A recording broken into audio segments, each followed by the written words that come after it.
I was like, I need a first aid kit and a door. Oh, yeah, That's important. Remplir dans le souterrain avec du savon en bas.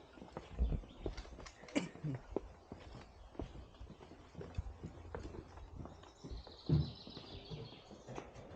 don't know why that's standing up either. We'll fix that after.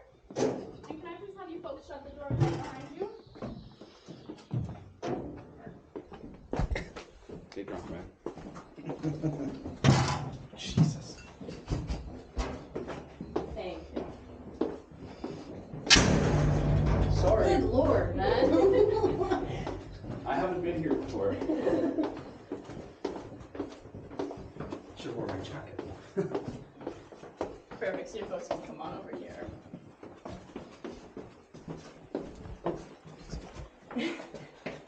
Wonderful. So, welcome to the Grange Subway Tunnel. Now, before we continue along with our tunnel tour, it is important to mention that especially this section here has gone through quite a few modifications since the time of the Great War. Okay, starting with the height and the width of this section here. At the time of the First World War, tunnels had an average height of roughly 2 meters with a width of 1 to 1.5 meters. But this section here has since been enlarged so that we can provide our visitors with access and give guided tours like this one.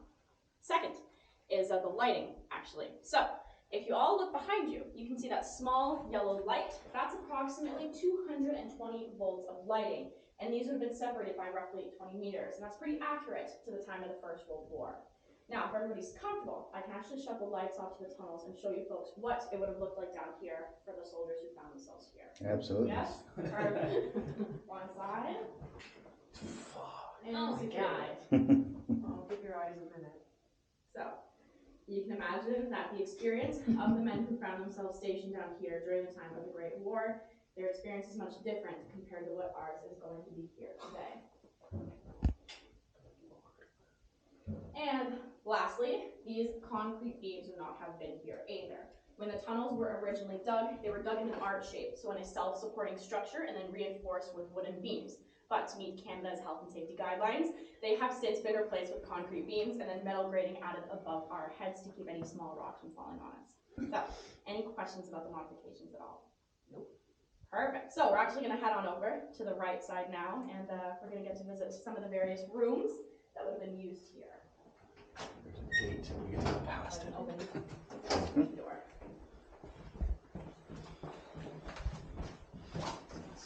I'll close it behind you. Thank you. I won't slam this one.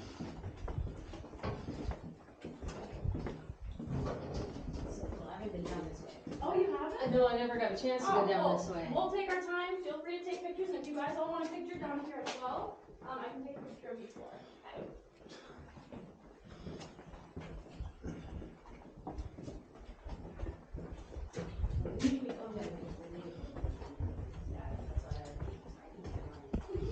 I'm glad that you did. I'm glad.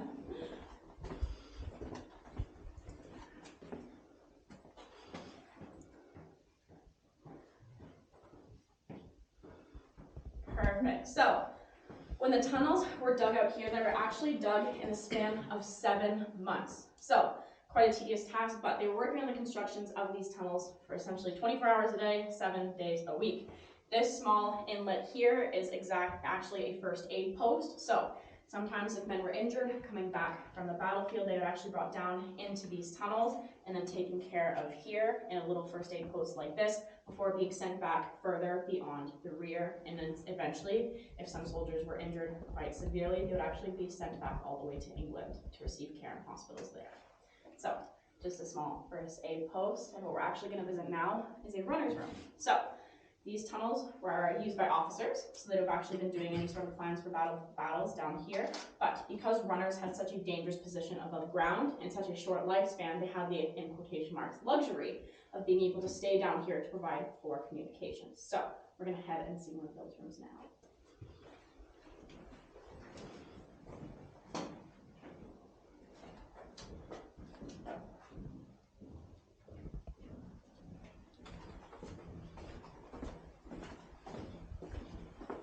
On the topic of runners, this is actually, here I'll wait until everybody's here.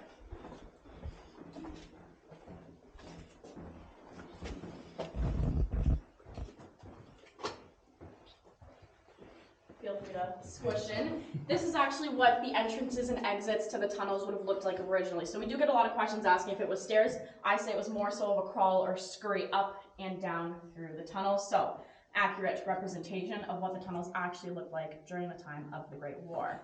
Now we can actually head on into this room here because we have an iconic piece of engraving that is down here.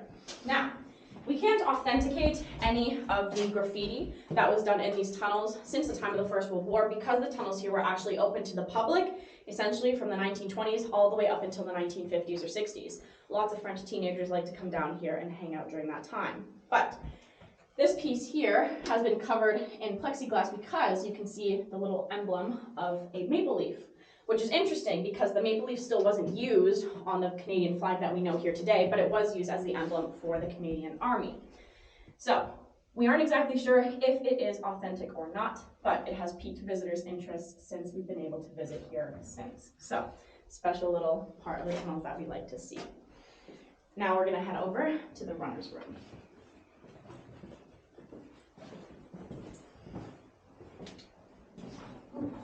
Have you been to Mountain? Yes. Have you been? No, I haven't had a chance to go yet. My goodness. I get Renee's list myself. Like that is so cool. And I can tell you a little bit about my little box what I remember from 2019, but I am like praying that we get the chance to go and visit. It's there was I think a mine tunnel used, I don't even know what century. I want to say 1600s, and it's been used all the way up until World War II, and that's where the VIMY letterbox is. Perfect. So this right here is a representation of what the runner's room would have looked like. Now there would have actually been a third bunk bed on top of these, so about 9 men would have found themselves in these rooms, like this one, quite crowded. And there would have been no pillows or blankets either in the runner's rooms because, as you folks can tell, it is quite humid, moist, and damp down here, so those would have gotten moldy. But nonetheless, it was much safer to be stationed down here in the tunnels compared to above ground in the horrors of the trenches. So for the men that did volunteer for the courageous job of being a runner or messenger soldier, was more luxurious down here, but their job was still dangerous nonetheless. Now, you just mentioned Maison Blanche Tunnel. That is another tunnel actually close by in this sector, right next to the massive German cemetery, the Maison Blanche Cemetery. Now, that tunnel section there, something that I want to mention since we were just on the topic of graffiti, is that men from the Canadian Army actually did find themselves stationed in that Maison Blanche Tunnel on the eve of April 9th, 1917, the first day of the assault on Vimy Ridge. Now, there's actually a Vimy letterbox that is found in that tunnel, and essentially what it was used for was the men that were all stationed in that tunnel all wrote letters home to their families because they thought, well, if we go out onto the battlefield into no man's land, we don't make it back, they wanted their letters to be sent out to their loved ones. So for the men who made it back, they grabbed their letters out of the carved letterbox, and the ones that stayed behind were subsequently sent to the families. So a lot of interesting engravings and graffiti that we can find, but unfortunately in this section of the tunnel here, nothing that we're able to authenticate for now. So we'll head on over into this room here. And this was the runner's operations room, or messenger room. So right close to their sleeping quarters, this is where the runners would have been stationed while they were working during their day, awaiting any sort of calls to head up out into the trench system and deliver their messages. Strategically placed right next to the officers or commanders operations room, which we will go and visit now.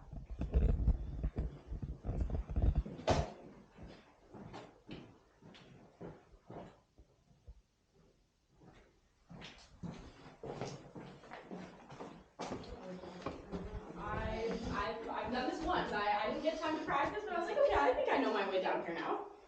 Oh, you sound like you do. Thank you, thank you. So this is the officers' operations room. The way that my boss described to me what this room would have looked like at the time of the First World War is that the walls here would all be covered in maps. This would be German tunneling maps, German trench maps, and battlefield maps. And these would have all been gained from recon, so trench raids during the middle of the night.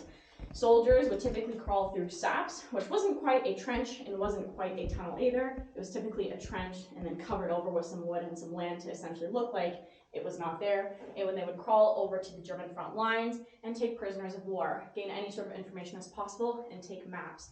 And the Allied forces really used these to be able to help with their planifications. So this operations room here is one that would have been used. Now there would have been a big table in the middle to facilitate round table discussions.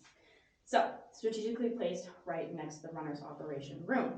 Now officers, because they were obviously quite high up in the army, they actually had the luxury of being able to sleep and stay down here as well. So this room that we can head on into now is an example of one of the officers' rooms that would have been down here. So a lot less crowded than the runners' rooms. They each had a room to their own with a small desk and a chair for writing. Now an officer that would have actually been down here in this tunnel would have actually been Agar Adamson. He is the commander of the PPCLI, Princess Patricia's Canadian Light Infantry. And I'm actually reading his book right now, but he wrote letters home to his wife essentially every single day. And it was really thanks to him that a lot of messages and notes about, soldier mental health during the time of the First World War was actually publicized and sent out back home in Canada. But officers also had the task of actually censoring all of their soldiers' letters, as they were not able to write home and give out any sort of important details relating to an upcoming battle. So, quite an important job to have. All of the officers had to be literate, so they had to be able to read and to write. But you can definitely see much more of a luxurious stay down here. Is that a lamp? Men. Yes. This is furniture authentic? All the furniture down here is replicas. Okay. Any questions about that so far? Okay, so because officers, I'll just scooch by here, did have the luxury of staying down here as well, they actually also had a mess room or a mess hall. So when they weren't in their room censoring letters, or when they weren't making any sort of planification for an upcoming attack or battle, they would have been in a room like this one, having a cup of tea, getting some jokes out, and relaxing, all in the safety of being underground in the tunnels like this one, right? So right now we're 8 meters underground, safe from any sort of bombardment. You can see a lot of the crater holes on site. Not sure if you folks got to see any on your way, especially right near where the monument is. None of those holes penetrate more than 1 or 2 meters. So being down here, they were completely safe from any sort of German machine gun firing, shelling, hand grenades, anything like that. So what we're gonna do now is we're actually gonna walk through and we're gonna see another one of the small exits to the tunnels, and I'll show you just in fact the other side. But this portion right here is very small and confined, definitely a better depiction, an accurate depiction of what the tunnels would look like, height and width-wise. But please don't feel obligated to walk through this tunnel if you are claustrophobic. Sound good? Mm-hmm. Okay. It's not that far We're But coming yeah, watch back, your head. right? Wow. I look like you don't have to jump with the. Good. I don't do anything. Like, I don't even know where we are anymore. If I get lost, I'll just play it off as if I know where I'm going. Yeah, there we go. We won't know. I remember I brought my parents down here back in 2019, and because I missed that training with Jason, I had no idea where I was. It was my first time. And this portion of the tunnel, I was like, I think we're gonna go this way now. And I'll get my parents to come next week, so I can. Yeah. To Send an email. Oh, definitely.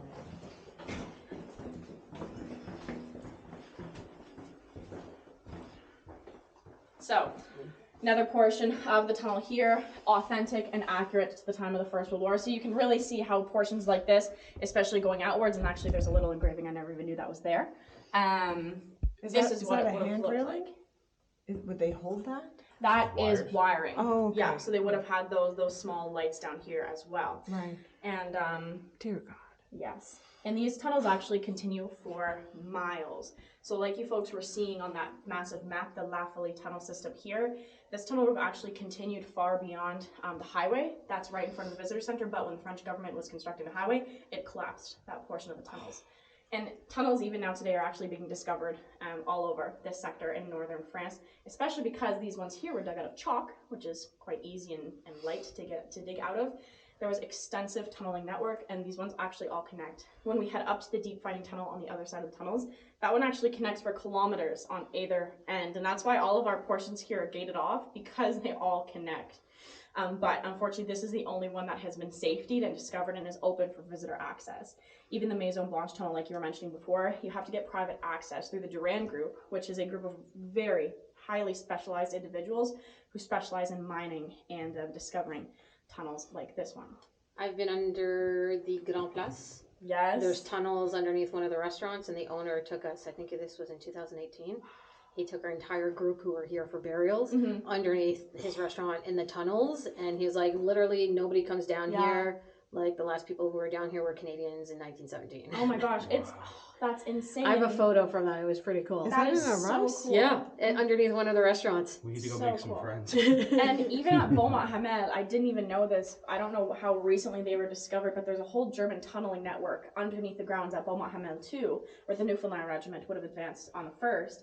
And I know actually the Duran Group was just here a few months ago starting to kind of discover that section of the tunnels, and I was like, do you think these will ever be open to the public? And it's this balance between historical integrity and discovering and making more sense of what happened during the First World War. So it's such an interesting topic, but nonetheless, I'm very glad that we have this section here open for visitors.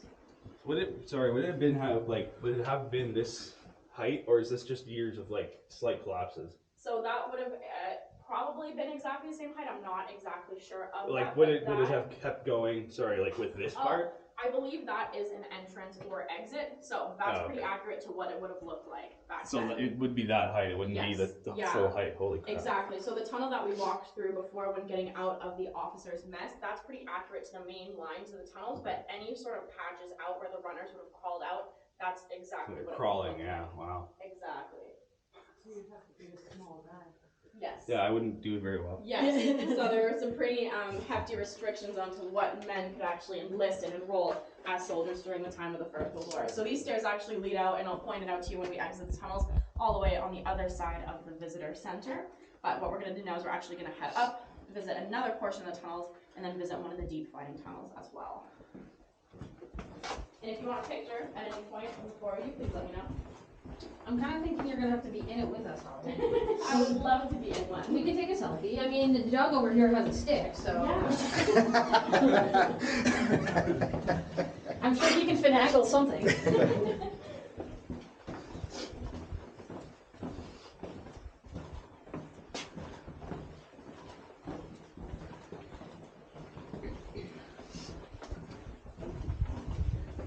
Draft.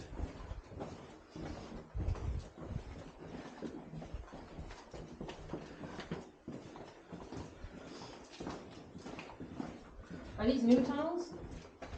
Have we walked this before? We have. Okay, all right. So this is where we first came in, where that little plexiglass door is. Yes, okay. It's really, it's hard in here. It You really gotta turn turns around. around.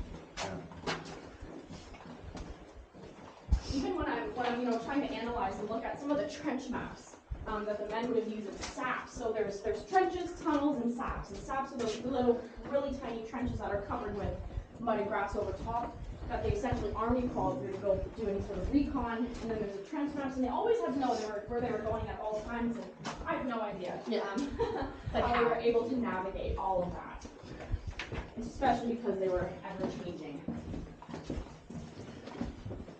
Well, if you got lost, you died. Exactly. Follow it, man. It's crazy. Not lost, you died. Good one, Lisa. Well, very true, yes. You would remember.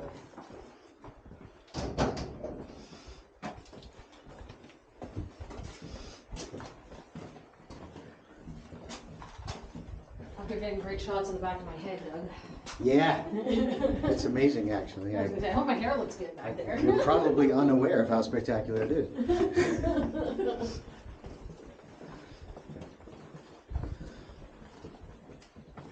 Now you folks can definitely see that the rock has faded a little bit, but because chalk is such bright white in color, it would have actually really helped with the reflection of the small 220 volts of lighting at that time. So you can imagine it would have been a little bit more lit up for the men who found themselves down here. This little plaque here is actually just talking about some of the graffiti that was found down there, but like I mentioned, anything in this portion of the tunnel here, the Grange subway, cannot be authenticated, but those are some examples in a neighboring tunnel that were absolutely from men who fought with the army.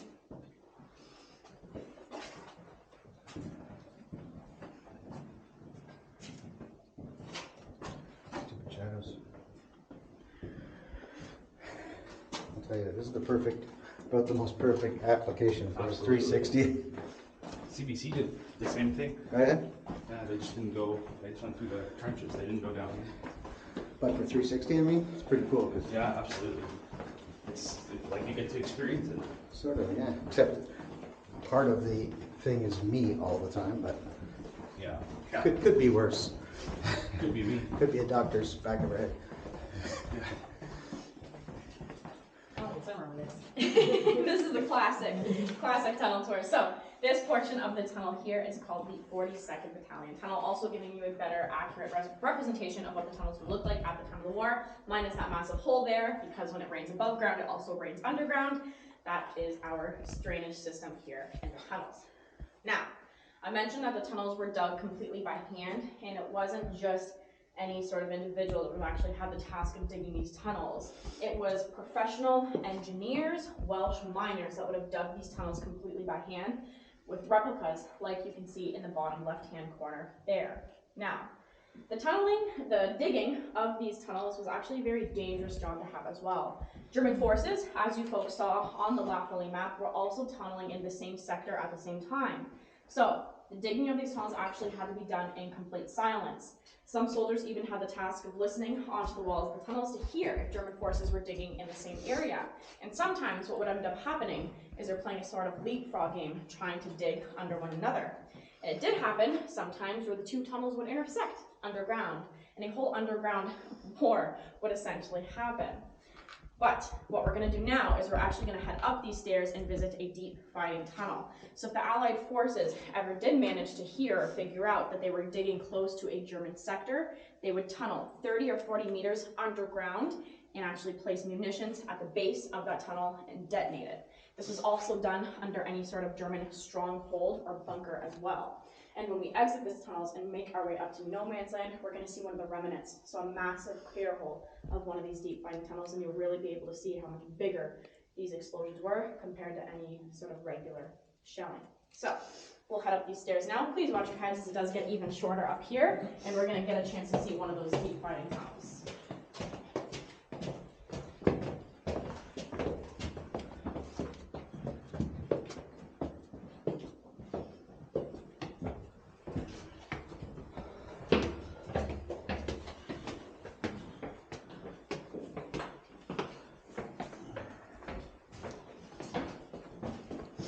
So, while digging 8 meters underground in the tunnel that we were just visiting with 13 entrances and 13 exits, there was certainly enough oxygen circulation for the soldiers. But when the miners had to dig at such a deep depth, they did have to use an oxygen pump to supply them with enough air, and a water pump as well. And any water that was pumped out of the depths of underground, it was actually potable water that was used for the rest of the men who found themselves in the tunnels. Now, animals were a very big part of the war effort, from horses to pigeons to cats to dogs, but canaries and mice were also very special animals that were used especially in the digging of tunnels.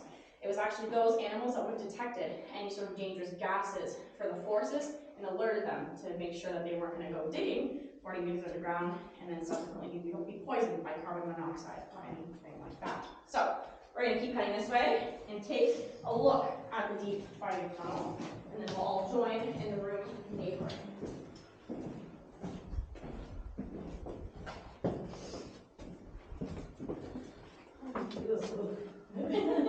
It's just like,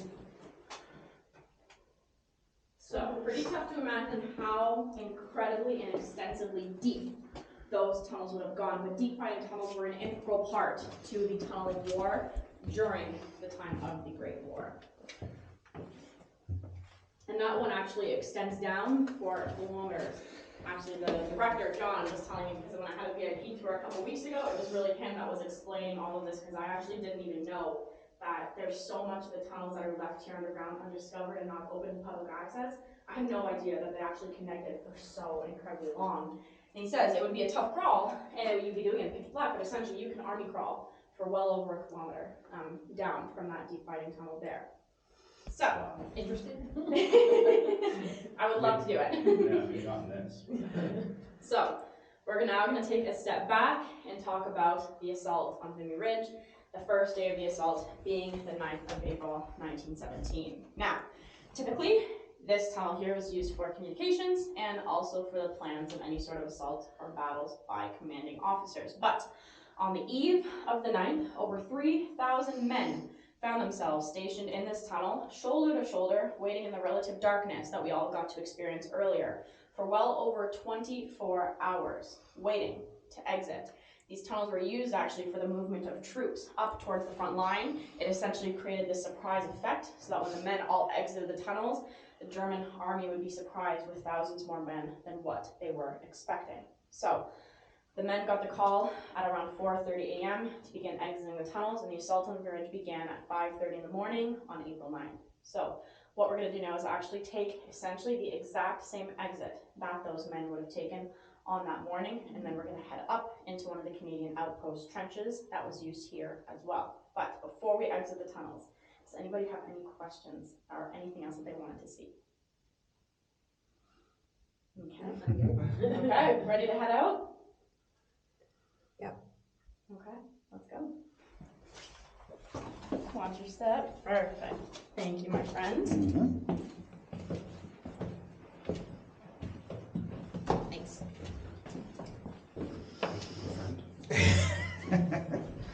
Watch your head, guys. It'll never be an issue for me.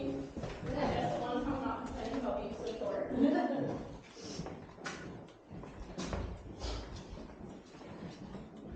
Those little like green.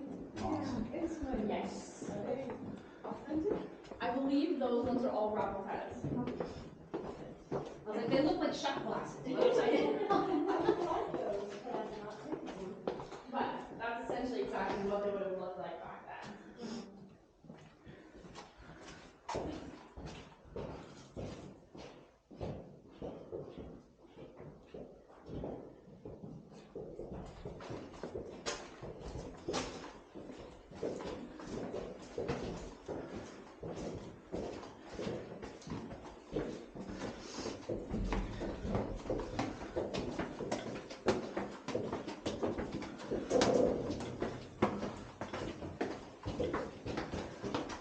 Can I just ask you to shut the door behind you, please? Will do. Those ears will explode. Thank you. Holly, I come to that.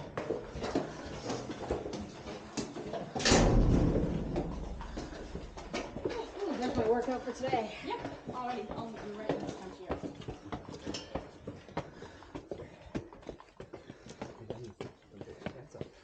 Yeah, yeah.